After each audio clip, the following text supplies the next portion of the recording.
Түркістан ынтымағы үйісқан облыстың ғана емес, мұқым қазақтың қала берді күллі түркі жұртының рухани орталығы.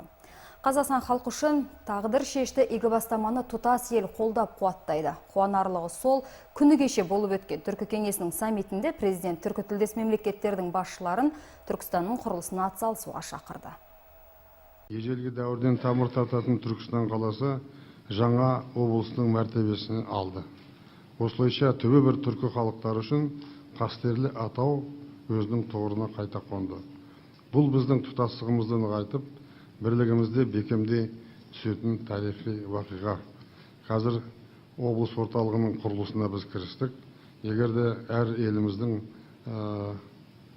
соған атсалысып, өз архитектурасын өзінің қол ұшын беретін болса, біз өте көп риза болар едік. Жұмыр жерде әр халықтың өзіндік ерекшелігі, орналасу мекені бар. Бірақ бұған қарап түрік баласы белгілі бір аумақта ғана шоғырланған деп айта алмаймыз. Ер түріктің ұрпағы бүгінде дүниенің төрт бұрышында ғұмыр кешуде. Елбасымыздың күні кешегі келелі кеңесте, яғни саммиттегі ойы оның нақты дәлелдейді белгілі жазушы Мархабат Байхұн.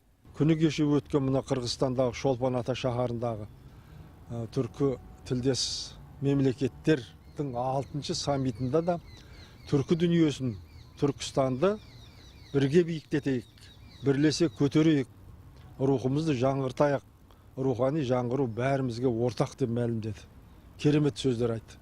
Мынау Түркістанға облыстың Түркістан облысы болуы, Түркістан қаласының облыс орталығы болуы, бұл бұрыннан келе жатқан негізі Түркістан түркі халықтарының бір тұтастығына бірден бір игі қадам болды десек болады.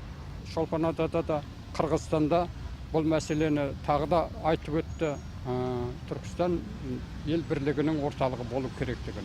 Түркістан түлейді, түрленеді, жайнайды дегенмен оған бір жама уақыт кетері анық. Бірақ облыстың жаңа орталығы бір ғана көшпен көркеймесі белгілі.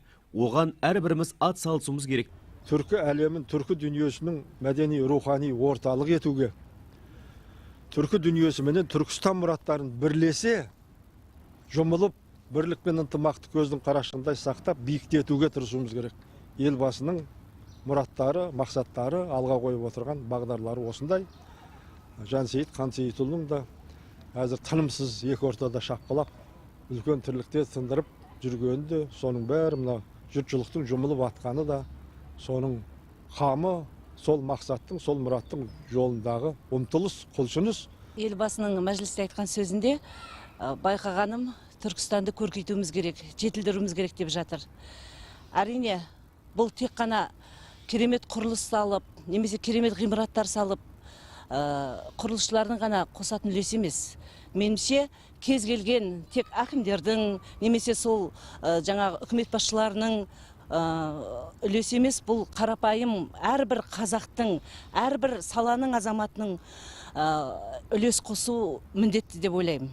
Қазір Түркістанға қарай көш толық бұрылған. Ендігі мақсат күллі түркі жұртына рухани орда болған мекенді түлету, түрлендіру. Елбасымыз мұны халық қалауларының алдында да қадап айтты. Серғали Жарылқасынов, Батыр Оразбеков, Бақыт Байларов, Тұран Ньюс.